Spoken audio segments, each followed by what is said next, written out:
Hello my dear students, मैं हूं Anjali Sharma and I welcome you all to our channel. आज के वीडियो में हम लोग कवर करेंगे हाउ टू ऑर्गेनिजम्स रिप्रोड्यूस के 10 मोस्ट इंपॉर्टेंट क्वेश्चंस। और इस वीडियो को आपको बिल्कुल भी मिस नहीं करना है, क्योंकि इस वीडियो में आपको 3 फायदे होने वाले हैं।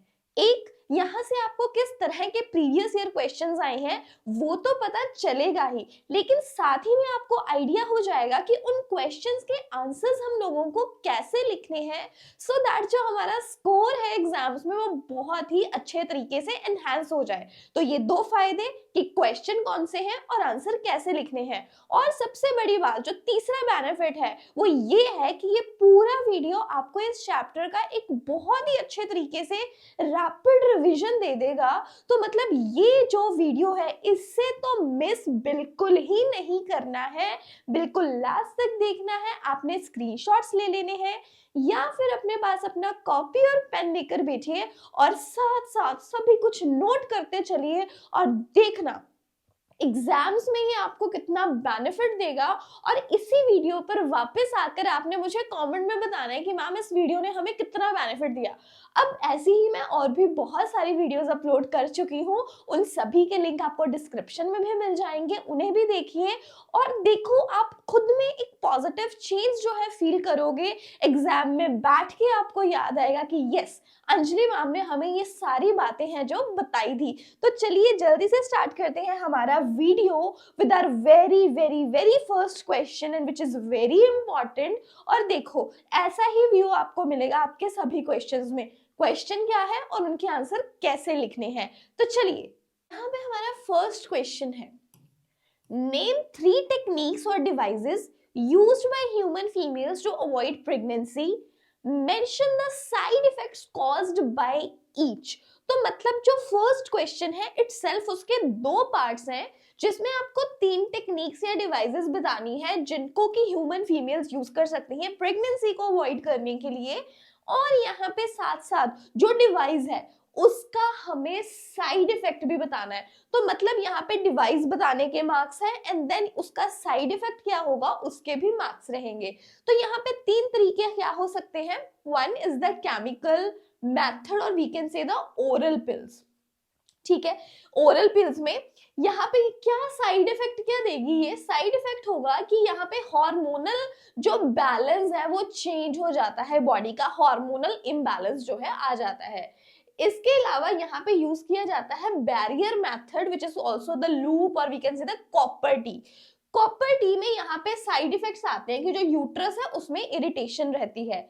तीसरा है यहाँ पर सर्जिकल मेथड, और इसमें क्या रहता है कि जो फिलोपियन ट्यूब्स होती हैं फीमेल की उन्हें ब्लॉक कर दिया जाता है। तो ब्लॉक करने से जब एग ही नहीं आएगा, ठीक है, एग नहीं आगे बढ़ेगा तो फर्टिलाइजेशन नहीं होगी, प्रेगनेंसी नहीं होगी। ठीक है, जिससे कि ट्यूबेक्टोमी भी बोला जाता है। मेल्स में होती है वासेक्टोमी और फीमेल्स में होती है ट्यूबेक्टोमी। इस तरह से भी क्वेश्चन आ जाता है। तो इसका साइड इफेक्ट क्या रहेगा कि इससे इन्फेक्शन जो है वो हो सकते हैं। तो मतलब देखो किस तरह से आपने लिखना है, आपने मेथड बताना है कि क्या मेथड रहेगा और साथ में उसका साइड इफेक्ट बताना है, तब आपको फुल मार्क्स मिलेंगे, नहीं तो नहीं मिलेंगे। ये आपके फर्स्ट क्वेश्चन का ए पार्ट का जो फर्स्ट है। तो मतलब जिस तरह से देखो यहाँ पे क्वेश्चन में नंबरिंग कर रखी है वैसी ही नंबरिंग आप आंसर को भी देंगे। तो ये चीज आपने बिल्कुल याद रखनी है। यहाँ पे बच्चे जो है ज्यादातर कंफ्यूज होते हैं, गलती करते हैं, आपने नहीं करनी है। अब चलिए इसी क्वेश्चन का जो हमारे पास सेकंड पार्ट है, इसी क्वेश्चन का second part, what will happen if in a human female. तो मतलब कुछ चीजों के बारे में बात कर रहे हैं, what will happen if in a human female, क्या होगा।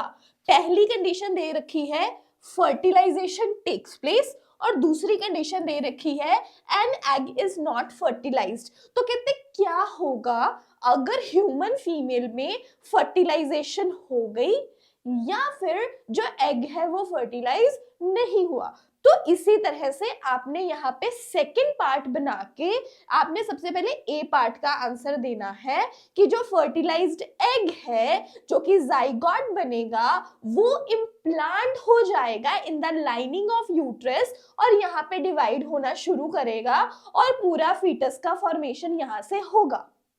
ठीक है, समझ पा रहे हैं। फर्टिलाइजेशन का मीनिंग क्या होता है? फर्टिलाइजेशन फ्यूजन प्रोसेस है of the male and female gamete. Egg और स्पर्म का जो यहाँ पे फ्यूजन प्रोसेस होता है उसे फर्टिलाइजेशन बोलते हैं। तो अगर फर्टिलाइजेशन हो गया, डेफिनेटली जो फर्टिलाइज्ड एग है या जाइगोट है उसकी इम्प्लांटेशन होगी। तो अगर आपको ये नहीं लिखना आ रहा है, आप सिंपली यहाँ पे लिख सकते हो, ये जो आपके फर्स्ट का ए पार्ट है, यू कैन राइट इम्प्लांटेशन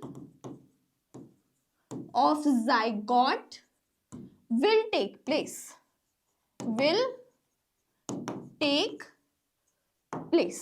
ठीक है, तो इम्प्लांटेशन होगा जाइगोट का। कहां पर होगा याद रखना है, in the lining of the uterus. So implantation of zygote will take place in the lining of uterus. इतना भी लिखोगे तभी भी आपका जो आंसर है वो सही है, in the lining of uterus. ठीक है, ये चीज आपको याद रखनी है। अब दूसरी कंडीशन पर आ जाओ कि अगर जो एग है वो फर्टिलाइज नहीं हो रहा, अगर एग फर्टिलाइज नहीं हुआ तब क्या होगा, मैंसुरेशन। याद रखना कि जो अनफर्टिलाइज्ड एग है, आपको पता है ना कि जो एक ह्यूमन फीमेल बॉडी है उसमें जो लाइनिंग्स है, जो उसमें यूट्रस की लाइनिंग्स होती है वो थिकन होती रहती हैं टू कैरी द बेबी। अगर फीटस नहीं आ रहा है, अगर इम्प्लांटेशन नहीं आ रही है, तो जितनी भी थिक लाइनिंग है वो सारी शेड ऑफ हो जाती है और इन द ब्लड स्ट्रीम के फॉर्म में वो वजाइना से बाहर आती है, जैसे कि हम लोग मेंस्ट्रुएशन साइकिल बोलते हैं, मेंस्ट्रुएशन बोलते हैं, साइकिल तो पूरा प्रोसेस रहता है। तो अगर नहीं हुआ फर्टिलाइज तो क्या होगा, if the egg is not fertilise, the thick and spongy lining of the uterus breaks and comes out through the vagina as blood and mucus, जो कि मेंस्ट्रुएशन है। अगर ये सारा लिखना है, लिखो, पता होना चाहिए नॉलेज के लिए। ठीक है, अगर आप इतना भी लिख दोगे, menstruation will take place, then also you will get marks. तो मैं आपको ऑल्टरनेटिव भी बता रही हूँ कि this is the detailed answer. लेकिन कई बार एकदम होता है ना एग्जाम में, हमें डिटेल्ड आंसर लिखना नहीं आ रहा है, तब हम क्या लिख सकते हैं, अगर डिटेल्ड ना आए तो यहाँ पे लिख सकते हो मेंस्ट्रुएशन विल टेक प्लेस, तभी भी आपको पूरे नंबर जो है मिल जाएंगे। ये हो गया हमारा ए पार्ट। अब ये लिटरली ये सीबीएसई एग्जाम्स का ही मैंने क्वेश्चन उठाया है और यहाँ पे चॉइस आई थी। तो चॉइस में हमारे पास क्वेश्चन क्या है, draw a diagram showing spore formation in Rhizopus and label the. देखो यहाँ पे देखो, किसी भी क्वेश्चन को वो ऐसा अकेला नहीं पूछते हैं, तो हमारे पास एक ही क्वेश्चन में अपने आप में और कई सारे क्वेश्चन होते हैं। सबसे पहले तो आपको डायग्राम बनानी है। डायग्राम में आपको करना है स्पोर फॉर्मेशन इन राइजोपस, और ये जो डायग्राम है आपकी एनसीईआरटी में बन रखा है। तो ये तो वो डायग्राम हो गया पूरा। जो यहाँ पे डायग्राम बनाने के अलग से मार्क रहेंगे। अब जो इन्होंने बोला है, आपको बताना है reproductive and non reproductive parts. ये जो हमारा राइजोपस का डायग्राम है, इसमें आपको reproductive and non reproductive part बताने हैं। मान लो आपको नहीं पता, इतनी डायग्राम बनाओगे तो यहाँ पे तो नंबर मिल गए, लेकिन अब ना पता होने वाली बात नहीं रहेगी, क्योंकि आप लोग वीडियो देख रहे हो ना, आपको पता चल जाएगा कि अब देखो यहाँ पे ये जो हमारे पास राइजोपस का डायग्राम है, यहाँ पे स्पोर्स है, स्पोरेंचिया है, यहाँ पे हाइफे है। जो रिप्रोडक्टिव पार्ट है दैट इज स्पोरेंचिया।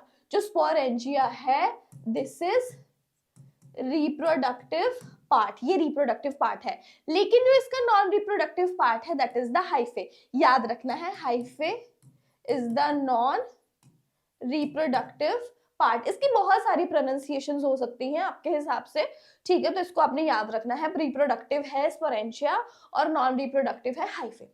डन, इतना हो गया। तो ये यहाँ पे इतना कंप्लीट करोगे तो यहाँ पे एक पार्ट हुआ। अब next, why does rhizopus not multiply on a dry slice of a bread? कि अगर जो ब्रेड का स्लाइस है वो ड्राई है, मॉइस्चर नहीं है, तब कहते जो राइजोपस है वो मल्टीप्लाई नहीं होगा। क्यों? क्योंकि अगर देखो ब्रेड ड्राई है, मॉइस्चर नहीं है, तो उसे न्यूट्रिएंट्स कहाँ से मिलेंगे? अगर न्यूट्रिएंट्स नहीं मिल रहे हैं तो ग्रोथ नहीं होगी।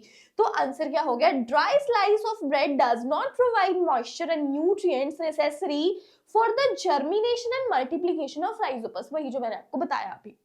अब यहाँ पे नेक्स्ट हो गया नेम एंड एक्सप्लेन। तो इस क्वेश्चन में नेम लिखने के अलग से नंबर और फिर एक्सप्लेन करने के। Name and explain the process by which reproduction takes place in hydra. नाम बताना है और एक्सप्लेन करना है। तो हाइड्रा में होगी बडिंग, सिर्फ बडिंग लिखने के नंबर मिलेंगे, पहले आधे नंबर मिलेंगे, फिर एक्सप्लेन करने के दोबारा से नंबर मिलेंगे। तो इसके बाद तो आपको पता ही है दैट हाइड्रा में रीजेनरेटिव सेल्स होते हैं और उसमें एक बड डेवलप होती है एज एन आउटग्रोथ, जिसकी रिपीटेड सेल डिवीजन होती है स्पेसिफिक साइट पे, जहां से एक छोटा सा इंडिविजुअल डेवलप होता है। मैच्योर होने पर जो बड है वो डिटैच हो जाता है पेरेंट बॉडी से और न्यू इंडिविजुअल जो है वो बनता है। ये हो गया। अब यहाँ पे अगर मान लो मुझे इतना नहीं लिखना आ रहा, कई बार हो जाते हो बच्चे हो 10th क्लास के हो, कोई बात नहीं, हो जाता है। अगर आपको हाइड्रा को लिखने में एक्सप्लेन करना नहीं आ रहा है ना, आपके एनसीईआरटी में बडिंग इन हाइड्रा का डायग्राम गिवन है, लेबल डायग्राम है, वो बनाओ। मैं कहती हूँ लिखो, जैसा लिख सकते हो लिखो, ठीक है। साइंस में जो ग्रामेटिकल मिस्टेक्स होते हैं उसके मार्क्स नहीं कट होते। आपकी बात समझ में आ रही है ना टीचर को आप क्या बोलना चाहते हो, you will get marks.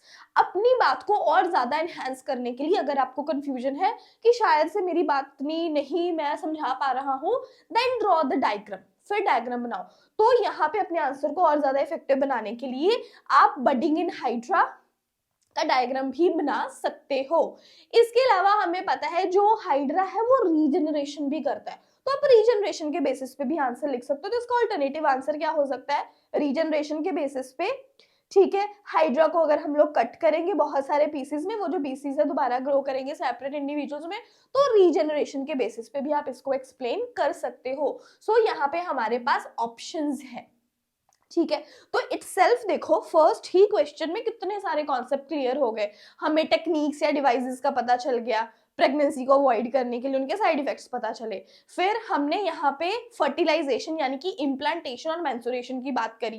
Then इसके बाद हम लोगों ने राइजोपस का इतना इंपॉर्टेंट डायग्राम देख लिया, और भैया जो बात पता ही नहीं होती बच्चों को रिप्रोडक्टिव और नॉन रिप्रोडक्टिव पार्ट कौन सा है उसे भी डिस्कस कर लिया। So it is very good, पहले ही क्वेश्चन बहुत ही पावरफुल है। तो चलिए जल्दी से हम लोग आगे बढ़ते हैं हमारे अगले क्वेश्चन पे। अगर वीडियो पसंद आ रही है ना तो इसको लाइक जरूर करो, शेयर करो सबके साथ। अब देखो यहाँ पे क्या है, identify the mode of asexual reproduction in the following organism. अब ऑर्गेनिज्म देख के हमें क्या है पता, दैट इट इज हाइड्रा। तो मतलब हाइड्रा का जो पूरा कॉन्सेप्ट है ना बड़ा इंपॉर्टेंट है, बार बार सीबीएसई में हाइड्रा से क्वेश्चन आ रहे हैं ना, तो क्यों छोड़ के जाएंगे, अच्छे से करेंगे इसको। बताओ इसमें क्या हो रहा है, फ्रेगमेंटेशन, मल्टीपल फिजन, बडिंग या बाइंडरी फिजन। तो ऑब्वियसली हाइड्रा में होती है बडिंग, हमने अभी डिस्कस करा है, तो हाइड्रा में हो रही है budding. Next, explain the events that take place once a sperm reaches the oviduct till it become a fetus. Write the role of placenta in pregnancy. This question is very important. मतलब ये आपने अच्छे से ये topic करना है, placenta और placenta के फंक्शंस के बारे में। अगर आपको इसके ऊपर डिटेल्ड वीडियो चाहिए तो मुझे कमेंट बॉक्स में बताओ, मैं आपके लिए प्लेसेंटा, सिर्फ प्लेसेंटा और उसके क्वेश्चन और उसके जो फंक्शंस है उसके ऊपर एक अलग वीडियो ला सकती हूँ, लेकिन आपको मुझे कमेंट में बताना होगा that you want this video. Okay, अब देखो हमारे पास क्या है, क्या क्या इवेंट होंगे once a sperm reaches the oviduct, जब स्पर्म जो है ओविडक्ट में पहुंच गया। तो ये आपने पॉइंट्स में बताना है। सबसे पहले oviduct, in the oviduct sperm encounters the egg and fertilization takes place. sperm egg के कांटेक्ट में आता है और फर्टिलाइजेशन होती है। फिर जो फर्टिलाइज्ड एग है जिसे कि हम लोग जाइगोट बोलते हैं, वो डिवाइड होना शुरू करता है और एक बॉल ऑफ सेल्स या फिर एम्ब्रियो में कह लो वो कन्वर्ट होना शुरू कर देता है। देन जो एम्ब्रियो है वो इम्प्लांट होता है in the lining of the uterus, जहां पे वो ग्रो होता है और उसके ऑर्गन्स डेवलप होते हैं जिससे कि वो एक फीटस बनता है। समझ पाए? ओविडक्ट पता है, फिलोपियन ट्यूब को बोलते हैं।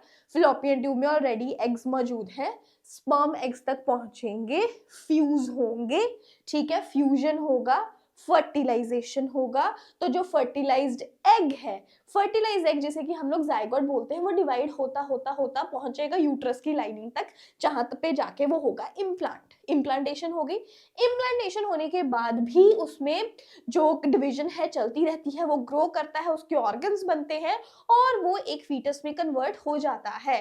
अब इन सब में प्लेसेंटा का क्या रोल है?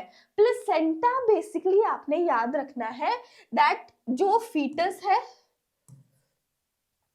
एंड प्लेसेंटा, ये प्लेसेंटा और फीटस एक दूसरे से जुड़े रहते हैं अम्बिलिकल कॉर्ड की हेल्प से। तो प्लेसेंटा बेसिकली क्या कर रहा है, जितना भी न्यूट्रिशन है, न्यूट्रिशन प्रोवाइड कर रहा है फीटस को फ्रॉम द मदर्स बॉडी। इसके अलावा वो उसका जो जितना भी वेस्ट है उसको भी एक्सक्रीट आउट करने में हेल्प करता है। सो रूल्स पे आ जाते हैं, रोल्स ऑफ प्लेसेंटा। सबसे पहला, provides a large surface area for glucose and oxygen to pass from the mother to the embryo। तो जो भी ग्लूकोज है, जो ऑक्सीजन है, मदर से एम्ब्रियो तक पहुंचाता है। Second, waste generated by the embryo will be removed by transferring them into the mother's blood. तो जितना भी वेस्ट रहता है जो कि एम्ब्रियो प्रोड्यूस कर रहा है, उसको मदर की ब्लड स्ट्रीम में भी ये रिमूव करवा देता है। न्यूट्रिशन प्रोवाइड करता है कौन? प्लेसेंटा। वेस्ट को रिमूव करता है कौन? प्लेसेंटा। तो ये इसके मेन काम है, मेजर काम है। तो प्लेसेंटा के सिर पर ही जो एम्ब्रायो है वो सरवाइव करता है। नेक्स्ट आ जाते हैं, which of the following flowers will have higher possibility of self pollination? Mustard, papaya, watermelon, hibiscus.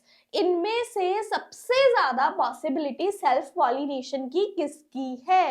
याद रखना है आपने, एक हो गया मस्टर्ड, दूसरा हो गया हिबिस्कस।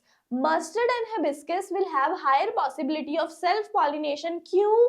क्योंकि ये बाइसेक्सुअल फ्लावर्स हैं, that is they are produced on the same plant. तो ये क्वेश्चन आपको किसी भी तरह से आ सकता है। अगर आपको आ जाए कि बाइसेक्सुअल फ्लावर की एग्जांपल दीजिए, ठीक है, मस्टर्ड एंड हिबिस्कस बोलिए, तो याद रखना है कि क्वेश्चन बाइसेक्सुअल फ्लावर के बेसिस पे आ जाए तभी भी आपको पता है आपने क्या लिखना है। अगर आपको पूछ लिया कि सबसे ज्यादा सेल्फ पॉलिनेशन की जो यहाँ पे पॉसिबिलिटी है किसकी है, मस्टर्ड और हिबिस्कस की है, क्योंकि ये बाइसेक्सुअल फ्लावर्स हैं। Second, list 2 reproductive parts of a bisexual flower. Bisexual flowers जो होते हैं उनके 2 रिप्रोडक्टिव पार्ट्स कौन से हैं? ऑब्वियसली वही रहेंगे इसमें, स्टैमेंस एंड कार्पल्स। स्टैमेंस में हमारा स्टैमेन जो है that is the male reproductive part and carpel is the female reproductive part. तो ये चीज हो गई हमारे पास। नेक्स्ट, व्हाट हैपेंस व्हेन, ये बड़ा अच्छा है, ब्रायोफाइलम वाला बहुत बार आ चुका है ये। Leaves of Bryophyllum falls on the soil. जब सॉइल पे ब्रायोफाइलम के लीव्स जो है वो फॉल करते हैं। So when the bryophyllum leaf fall on the wet soil, buds जो है, the buds present on the notches along the leaf margin develop into new plants। जो buds उनकी notches पे रहती हैं वो new plant में develop हो जाती हैं। So this is one of the example of vegetative reproduction। दूसरा, planaria is cut into many parts, तो उसका regeneration होता है। Sporangia of rhizopus on maturation liberates spores। ठीक है, वो sporangia वाला जो हमने यहाँ पे complete कर लिया है। Next, mention the mode of reproduction in each of the above cases। आपको mode of reproduction बताना है कि कौन सा mode of reproduction है ये जो follow कर रहे हैं। तीनों ही asexual reproduction में आ रहे हैं। Next आ गया, write the changes that occur in a flower once the fertilization has taken place। fertilization के बाद क्या रहता है, देखिए, after fertilization the fertilized egg divides several times to form embryo within the ovule। कि जो फर्टिलाइजेशन के बाद जो फर्टिलाइज्ड एग है, मैंने पहले भी बताया फर्टिलाइज्ड एग को हम क्या बोलते हैं, जाइगोट। तो जो जाइगोट है वो डिवाइड होता है सेवरल टाइम्स और एक एम्ब्रायो में कन्वर्ट होता है to form an embryo within the ovule, ovule के अंदर अंदर। The ovule develops a tough coat। ovule जो है उसके सराउंडिंग में एक tough coat आ जाता है and is gradually converted into a seed। तो देखो कि यहाँ पे कितना अच्छा पॉइंट है, यहाँ पे अलग से क्वेश्चन आ जाता है। आपने याद रखना है कि जो ओव्यूल है ये किस में कन्वर्ट होता है, सीड में। द ओव्यूल के सराउंडिंग में the ovule develops a tough coat around it और ग्रेजुअली वो किस में कन्वर्ट हो गया, सीड में। The ovary of the flower, जो ओवरी है वो डेवलप होती है और फ्रूट बनती है। ओवरी ऑफ द फ्लावर किस में कन्वर्ट होती है, फ्रूट में, ऐसे भी याद रखना। तो ओव्यूल से क्या, ओव्यूल किस में कन्वर्ट हुआ, सीड में, ओवरी किस में कन्वर्ट हुई, फ्रूट में, वेरी इंपॉर्टेंट। अब the other parts of the flower, जो बाकी पार्ट्स हैं, sepals, petals, स्टेमन, stigma and style, ये सूख जाते हैं और झड़ जाते हैं। Only the ovary is left behind. So at the place on new plant where we had a flower originally, we now have a fruit. तो जहां पे ओरिजिनली फ्लावर था वहां पे फ्रूट है, which is the ovary of the flower containing seeds. A fruit protects its seed. तो जो fruit है वो अपने सीड को प्रोटेक्ट करता है। देखो कितना अच्छा क्वेश्चन है कि क्या क्या चेंजेस हो गए, तो आपने याद रखना है। गॉट द पॉइंट, स्टेप्स याद हो गए। फर्टिलाइजेशन के बाद जो जाइगोट है डिवाइड, अपने आप को डिवाइड करेगा, एम्ब्रायो में कन्वर्ट होगा, ठीक है, with in the ovule. Ovule के सराउंडिंग में टफ कोट आएगा और वो किस में कन्वर्ट होगा, सीड में। ओवरी किस में कन्वर्ट होगी, फ्रूट में। बाकी जो पार्ट्स हैं जैसे कि सेपल, पेटल, स्टेमन, सिग्मा, स्टाइल हो गया, ये सूख के झड़ जाएंगे, सिर्फ और सिर्फ ओवरी बचेगी। तो मतलब जहां पे पहले फ्लावर था वहां पे अभी फ्रूट है, which is actually the ovary. तो इसका मतलब जो फ्रूट है वो किसे प्रोटेक्ट करता है, सीड को। मुझे लगता है मैंने इसलिए 2-3 बार बोल दिया कि आपको याद हो जाए। तो अगर ऐसा कोई क्वेश्चन एग्जाम में आता है, you could be very very very very, क्या बोलते हैं उसको, बहुत ही आसान रहेगा आपके लिए लिखने के लिए। सो दैट्स डन, बहुत अच्छा हो गया यहाँ से। अभी हम लोग बढ़ते हैं हमारे अगले क्वेश्चन पे। अगला क्वेश्चन आ जाओ भाई, ये केस स्टडी वाला क्वेश्चन है। तो यहाँ पे देखो सारी जो इन्फॉर्मेशन है आपको पॉलिनेशन की गिवन है कि पॉलिनेशन इंपॉर्टेंट प्रोसेस है, दिस इज दैट। क्वेश्चन यहाँ से शुरू हुआ, right the main difference between self pollination and cross pollination. हमें पता है सेल्फ पॉलिनेशन में क्या होता है, जो पॉलन ग्रेन्स है एंथर से स्टिग्मा तक जाएंगे लेकिन इन द सेम फ्लावर।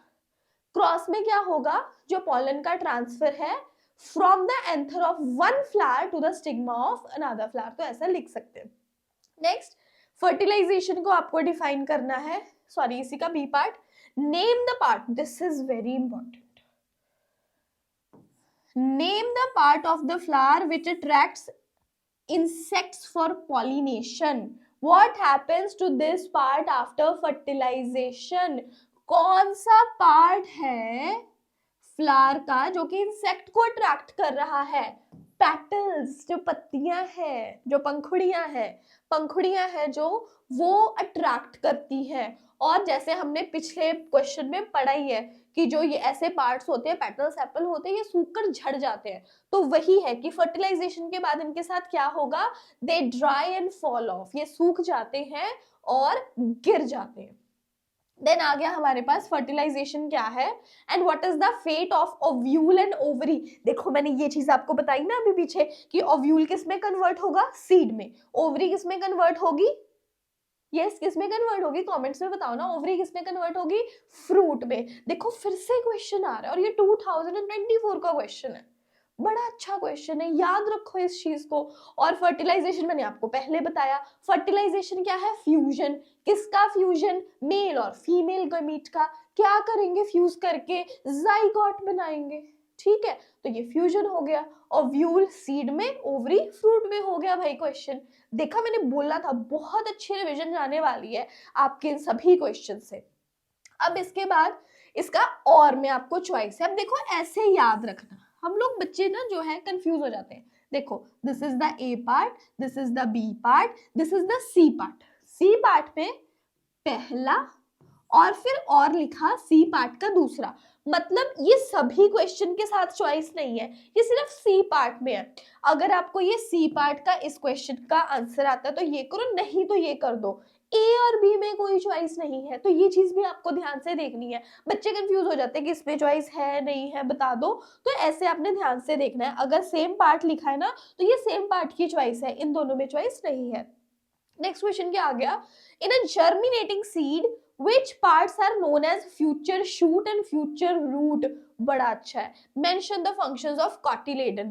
तो जो plumule है, याद रखना, जो plumule है this is the future shoot, और जो radical है this is the future root. Very important. और cotyledon का function क्या है? cotyledon stores food.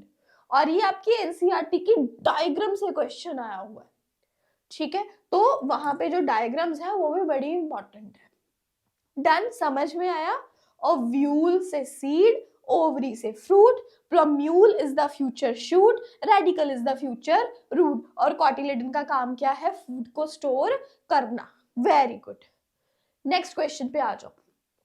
List two roles of each of the following in human reproductive system: seminal vesicles and prostate gland. Seminal vesicle और prostate gland सबसे पहले एक fluid को secrete करते हैं जो कि स्पर्म को नरिशमेंट देता है. दूसरा, ये जो fluid which makes the transport of sperms easier. ठीक है, याद रखना, सेमिनल वेसिकल और प्रोस्टेट ग्लैंड से एक फ्लूइड आता है, उसी फ्लूइड से स्पर्म को न्यूट्रिशन मिल रहा है, और क्योंकि फ्लूइड है ना, स्पर्म खुद से कैसे ट्रांसपोर्ट होंगे, तो वो स्पर्म का जो ट्रांसपोर्टेशन है that is made easier by that fluid. याद रखना. सेकेंड आ गया ओविडक्ट. ओविडक्ट किसको बोलते हैं? फिलोपियन ट्यूब को. तो ओविडक्ट का काम क्या है? Egg is carried from the ovary to the womb और यूट्रस. यूट्रस तक, ओवरी से यूट्रस तक जो पूरा एग को कैरी है ये करते हैं. It is the site of fertilisation. Fertilisation fallopian tube में ही होती है. Then testes. टेस्टिस स्पर्म को प्रोड्यूस करते हैं, और टेस्टोस्टेरोन जो कि एक हार्मोन है इसका भी सिक्रीशन करते हैं. बहुत अच्छा क्वेश्चन, समझ में आया. सेमिनल वेसिकल और प्रोस्टेट ग्लैंड से एक फ्लूइड आता है जो कि क्या करता है?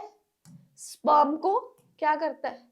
स्पर्म को न्यूट्रिशन प्रोवाइड करता है, और इसका ट्रांसपोर्ट जो है, ट्रांसपोर्ट को इजी करता है. समझ में आ गया. अभी बात करेंगे ओविडक्ट की. ओविडक्ट किसको बोलते हैं? फिलोपियन ट्यूब को. ठीक है, ये एग को कैरी करता है, एग को कैरी करता है properly from the ovary to the womb और द यूट्रस. दूसरी बात, it is the site of fertilisation. तीसरा आ गया टेस्टिस. टेस्टिस पता है आपको दैट मेल रिप्रोडक्टिव सिस्टम है, ठीक है, उसका मेन पार्ट है. इसका काम क्या है? स्पर्म को प्रोड्यूस करना, और दूसरा एक हार्मोन प्रोड्यूस करना. कौन सा हार्मोन? टेस्टोस्टेरोन. चलो भाई, हो गया याद. कि मैंने ऐसे नहीं लिखा, इसलिए लिखा है कि तुम लोगों को याद हो जाए. कमेंट करके बताओ समझ में आया या नहीं अभी तक. चलिए नेक्स्ट क्वेश्चन पे आ जाते हैं. Name the type of nutrition exhibited by amoeba. Amoeba में न्यूट्रिशन कैसी होती है? हेटेरोट्रॉफिक, या इसको बोलते हैं हम लोग holozoic nutrition. Then explain the nutrition. कैसा? मतलब कि फूड है जो that is taken in and digested by the organism. चाहे तो इसको लिख के करो. दैट जो पूरा अमीबा है इसका आर्बिट्रेरी शेप है, जो इसकी फिगर लाइक प्रोजेक्शंस होती हैं, ठीक है, इसे बोलते हैं स्यूडोपोडिया, जिसकी हेल्प से ये अपने फूड को पहले ग्रैब करने की कोशिश करता है. ग्रैब करता है, फूड वैक्यूल क्रिएट होता है, उसके बाद ये अपना खाना जो है इसको ब्रेक कर लेता है. डायग्राम बना के एक्सप्लेन करोगे तभी भी नंबर मिलेंगे, लिख के कर दोगे तभी भी नंबर जो है मिल जाएंगे. ये भी 2024 का क्वेश्चन है. नेक्स्ट आ जाओ. This is very important.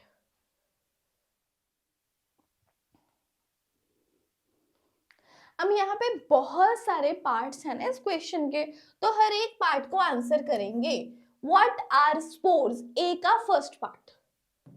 Spores reproductive structures होते हैं that detach from the parent and give rise to a new individual. On which structure are they formed? कहाँ बनते हैं स्पोर्स? स्पोरेंजियम या फिर स्पोरेंजिया पर. How do they overcome unfavorable condition? Unfavorable condition को कैसे overcome करते हैं? क्योंकि because these are covered by thick walls होती है इनके सराउंडिंग में that protect them from unfavorable conditions. इसके बाद name the organism which multiplies with the help of this structure. इस structure की help से कौन सा जो यहाँ पे हमारे पास ऑर्गेनिज्म है वो मल्टीप्लाई करता है, दैट इज राइजोपस। तो ये राइजोपस वाला जो हमारे पास पूरा टॉपिक है ना, जो हमारा स्पोर फॉर्मेशन वाला, वो बहुत इंपॉर्टेंट है, उसको किसी ने छोड़ के नहीं जाना, ठीक है। पूरा का पूरा मतलब आपको ये बता रही हूँ, जैसे अभी ये how do organisms reproduce chapter है, इसके मेन 3 पार्ट्स हैं। एक में सारी एसेक्सुअल रिप्रोडक्शन आती है, फिर सेक्सुअल रिप्रोडक्शन आती है, फिर उसके बाद जो है हमारे पास जो हेल्थ है, हेल्थ के रिलेटेड क्वेश्चंस आते हैं, कि जो पूरा का पूरा जैसे जो हमने फर्स्ट क्वेश्चन कराई है, ठीक है। देन यहाँ तीनों से ही क्वेश्चन आते हैं, तो ये चीज आपको याद रखनी है। तो जितना भी जो हमारे पास एसेक्सुअल रिप्रोडक्शन के जितने भी पार्ट्स हैं, उसके ऊपर मैंने एक बड़ा ही सुंदर सा, बड़ा ही इजी और आसानी से समझ आने वाला वीडियो बनाया, उसका भी लिंक दे दूंगी, उस वीडियो को देख लो, सारी बातें आसानी से आपको समझ में आ जाएंगी। इसके अलावा male and female reproductive system के बड़े ही डिटेल्ड आंसर्स जो है वो भी मैंने अपलोड करे हैं, सभी लिंक्स आपको मिल जाएंगे, लेकिन प्लीज उनको देखो जरूर, अपने फ्रेंड्स के साथ शेयर भी करो। नेक्स्ट आ गया, give 2 reasons why some plants are grown by the method of vegetative propagation, कि क्यों वेजिटेटिव प्रोपेगेशन को अडॉप्ट किया जाता है। क्योंकि यहाँ पे रीजन देखो, plants which have lost the capacity to produce seed, जो प्लांट अपनी कैपेसिटी ही खत्म कर चुका है सीड को प्रोड्यूस करने की, उन्हें वेजिटेटिव रिप्रोडक्शन से करवाते हैं। Then plants bear flowers and fruits earlier so as to reduce time. जो वेजिटेटिव प्रोपेगेशन से को जो हमारे पास पूरा का पूरा प्लांट हो रहा है, उसके ऊपर फ्रूट एंड फ्लावर जल्दी आते हैं, तो उससे टाइम रिड्यूस हो जाता है, इसलिए वेजिटेटिव रिप्रोडक्शन को ऑप्ट किया जा रहा है। इसके अलावा तीसरा इसका कारण ये है, to get genetically similar plants, कि जेनेटिकली सिमिलर प्लांट्स जो है मिल सके, ठीक है। List 2 methods used to grow plants vegetatively, 2 तरीके बताने हैं, तो यहाँ पे लेयरिंग एंड ग्राफ्टिंग जो है बड़ा ही कॉमनली यूज्ड मेथड है। इसके बाद ऐसे क्वेश्चन बड़े इंपॉर्टेंट है, ये जो आपके पास फ्लावर, जो फ्लावरिंग सेक्सुअल रिप्रोडक्शन में, सेक्सुअल रिप्रोडक्शन इन फ्लावर्स का ये पूरा का पूरा है, ABC पार्ट पूछ लिया। अब ये ए क्या है, यहाँ पे ये देखो, यहाँ पे एक छोटा सा डॉट लगा हुआ है, तो ये ए पार्ट यहाँ पे रिप्रेजेंट कर रहा है मेल जर्म सेल, माने कि मेल गैमीट। देन बी, ये इस ट्यूब को रिप्रेजेंट करे, ये पूरी जो बी ट्यूब है, this is the pollen tube. अब यहाँ पे सी अंदर, यहाँ पे जो छोटे छोटे ये यहाँ पे है ना, छोटे छोटे यहाँ पे ये जो पूरे पार्ट्स आपको दिखाई दे रहे हैं गोल गोल से बने हुए, see this is the female germ cell, और we can say female gamete, ठीक है। Next, what happens when B reaches C in the ovary, when B reaches C in the ovary. अच्छा, इसका मैंने ना एक एनिमेटेड शॉर्ट वीडियो अपलोड किया है, वो जरूर देखना, मैं आपको अभी वीडियो में दिखा देती हूँ। तो देखो यहाँ पे क्या है, जैसे जैसे ये मेल गैमीट जो है आगे आगे मूव कर रहा है, ये पॉलन ट्यूब बढ़ रही है आगे आगे आगे आगे, और जब यहाँ पे सी को जाके मिलेगी तो बी क्या है, बी कैरीज है, बी क्या है, पॉलन ट्यूब, पॉलन ट्यूब में क्या है, मेल जर्म सेल। अब जब ये जो मेल जर्म सेल है, जब ये सी तक पहुंच जाएगा, तब इनका फ्यूजन होगा और इनसे बनेगा गैमीट। अब हमें बताना है, मेंशन इट्स सिग्निफिकेंस, इसकी सिग्निफिकेंस क्या है, कि जो जाइगोट बना है, zygote is capable of growing into a new plant. अब ये जो जाइगोट बनेगा, इससे एक न्यू प्लांट जो है वो बनेगा। Write the post fertilisation changes that occur in a flower, वो ये वाला सारा आंसर मैंने आपको बताया है कि फर्टिलाइजेशन के बाद फ्लावर के साथ क्या क्या होता है, जो हम इससे पहले क्वेश्चन में डिस्कस कर चुके हैं। मतलब देखो क्वेश्चंस वही हैं, उसी तरीके से रिपीट हो रहे हैं, तो ऐसे क्वेश्चंस आपने कभी भी लीव नहीं करने हैं। नेक्स्ट आ गया हमारे पास, explain with the help of लेवल diagram the process of reproduction in hydra. अब इन्होंने खुद ही बोल दिया कि डायग्राम बना के बताओ, और ये पूरी डायग्राम आपकी एनसीईआरटी में बनी हुई है कि एक हाइड्रा है, ठीक है, उसके एक पर्टिकुलर साइट पे जो रिपीटेड डिवीजन हुई, फिर इससे बड हुई, बड फिर मैच्योर हो गई, इसके बाद ये डिटैच हो जाएगा, और ये इसके टेंटिकल्स हैं। ये हो गया पूरा explanation with the help of a label diagram. अब एक खास क्वेश्चन इन्होंने पूछ लिया, name the cells used for reproduction. इस प्रोसेस में रिप्रोडक्शन के लिए कौन से सेल्स यूज हो रहे हैं, और बड़ा क्लियरली आपकी एनसीईआरटी में मेंशन है that these are regenerative cells. तो रीजेनरेटिव सेल लिखने का अलग से नंबर है। ये 3 मार्क्स का क्वेश्चन है। अगर नीट एंड क्लीन डायग्राम बनाया है तो आपको 1.5 नंबर मिलेगा, आपने लेबलिंग सही करी है तो आधा नंबर और मिलेगा। अगर आपने रीजनरेटिव सेल लिखा है तब जाके आपको 1 नंबर एक्स्ट्रा मिलेगा। और जब हमने लास्ट ईयर चेकिंग करी थी एग्जाम्स में, बच्चे रीजनरेटिव सेल लिख ही नहीं रहे थे, तो मैक्सिमम बच्चों ने 3 में से 2 स्कोर किया था, क्योंकि उनको रीजनरेटिव सेल के बारे में नहीं पता था। ऐसी गलती आपने नहीं करनी है। इसके अलावा वही जो अभी हमने एक और क्वेश्चन पीछे करा, seminal vesicle, prostate gland, oviduct and testis, इनके 2-2 फंक्शंस बताने हैं, वो हम लोग ऑलरेडी डिस्कस कर चुके हैं और वही क्वेश्चन एग्जैक्टली फिर से रिपीट हो रहा है। तो देखो कि कितना इंपॉर्टेंट वीडियो है ये और कितने इंपॉर्टेंट टॉपिक्स हैं ये, और आपको ये सभी टॉपिक्स अब तक तो आ गए होंगे। Next question, some unicellular organisms such as Plasmodium and Leishmania differ in manner in which they reproduce. Name and explain the reproductive process taking place in them. Plasmodium के बारे में हमें पता है, प्लाज्मोडियम में होती है मल्टीपल फिशन,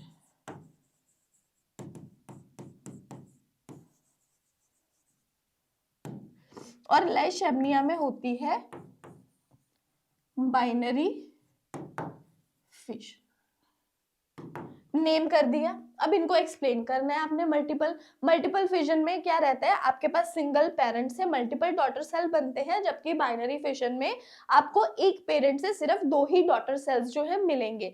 इसके अलावा आप इनकी डायग्राम्स बनाओगे, आपको बहुत अच्छे मार्क्स जो है वो मिल जाएंगे। Name and explain the reproductive processes taking place in them, explain करेंगे, आपको पूरे जो फुल मार्क्स है यहाँ से मिल जाएंगे।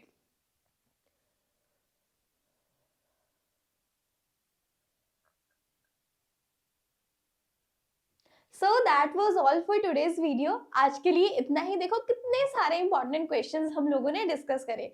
ऐसी वीडियोस बनाने के लिए बहुत ही टाइम एंड एफर्ट लगता है, तो प्लीज ऐसे कंटेंट को ज्यादा से ज्यादा शेयर कीजिए, क्योंकि जो क्रिंज कंटेंट होता है ना, जिसमें लोगों को मजे आ रहे हैं और किसी की बेइज्जती हो रही है या फिर वैसे ही कोई अननेसेसरी वीडियो, उनके ऊपर तो बहुत सारे शेयर्स, बहुत सारे लाइक्स बस चंद ही मिनटों में आ जाते हैं। लेकिन जो ऐसी एजुकेशनल वीडियोस होती हैं जिनसे बच्चों का फायदा हो सकता है, जिससे ये जो देश है वो एजुकेशन की तरफ बढ़ सकता है, ऐसी वीडियोस पे ना तो लाइक आते हैं ना ही शेयर आते हैं। ये सच्चाई है आज के टाइम की, कि एजुकेशन को कोई बढ़ावा नहीं देगा। जो क्रिंज कंटेंट है, जो गंदा कंटेंट है, उनको सभी आगे बढ़ाएंगे। सच्चाई है, ये हो रहा है, मैं खुद फेस कर रही हूँ इस चीज को, कि एजुकेशन को कोई आगे नहीं बढ़ा रहा। लेकिन आप लोग जो हो, समझदार बच्चे हो, आप लोग एजुकेशन के पीछे आइए, एजुकेशन को आगे बढ़ाइए। हमें क्रिंज कंटेंट को ना बोलकर जो एजुकेशन है उसका साथ देना है, तभी हमारा देश जो है वो तरक्की कर सकता है। यहाँ पे ये मेरी कोई मोटिवेशनल स्पीच या फिर कुछ ऐसा नहीं है कि मैं बहुत ज्यादा बढ़ना चाहती हूँ आगे, but the point is I have seen social media कि कितना क्रिमिनल माइंड जो है वो बच्चों का आजकल बना रहा है। आप लोग बहुत अच्छे बच्चे हैं, आप लोग बहुत ही ज्यादा समझदार हैं जो पढ़ रहे हैं इस वक्त, तो इसलिए आपका फर्ज बनता है सभी को एडुकेट करना, एजुकेशन की राह पर लेकर जाना।